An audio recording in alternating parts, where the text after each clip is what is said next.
இன்றைய நாளுக்கான சிந்தனை. தவக்காலம் என்பது நம்மை பண்படுத்துகின்ற காலம், நம்மை பக்குவப்படுத்துகின்ற காலம், நமது வாழ்வை செதுக்குகின்ற காலம். தவக்காலம் நமக்கு கற்றுத்தரும் ஒரு முக்கியமான பாடம் கொடுத்தல். கொடுத்தல் நமது வாழ்வின் அங்கமாக இருக்க வேண்டும். கொடுத்தல் இயல்பானதாக இருக்க வேண்டும். எதையும் எதிர்பார்ப்பதாக இருக்கக்கூடாது. நாம் கொடுக்கிற போது அது நமக்குள்ளாக வழியை ஏற்படுத்த வேண்டும். வழியோடு கொடுப்பதுதான் உண்மையான கொடுத்தல்.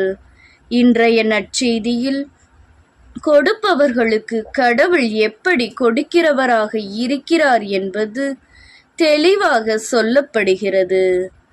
மற்றவர்களுக்கு கொடுத்தவர்கள் தாங்கள் கொடுக்கிறோம் என்கிற எண்ணத்தோடு கொடுக்கவில்லை.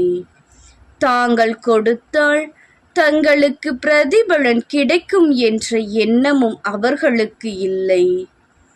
கொடுத்தல் அவர்களுக்கு இயல்பாக இருந்தது. ஆனால் இடதுபுறம் உள்ளவர்கள் ஏதாவது கிடைக்கும் என்று தெரிந்திருந்தால் கொடுத்திருப்போம் என்று சொன்னவர்கள். அது உண்மையான கொடுத்தல் அல்ல. அவர்களுக்குரிய கைமாறை அவர்கள் நிச்சயமாக பெற்றுக்கொண்டார்கள்.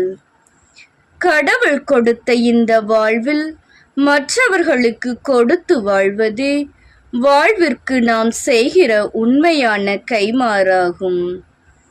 வாழ்வு நமக்கு கொடுத்திருக்கிற அனைத்து கொடைகளுக்கும் நன்றி செலுத்துவோம். அதை நமது வாழ்வை மற்றவருக்காக வாழ்ந்து செலுத்துவோம்.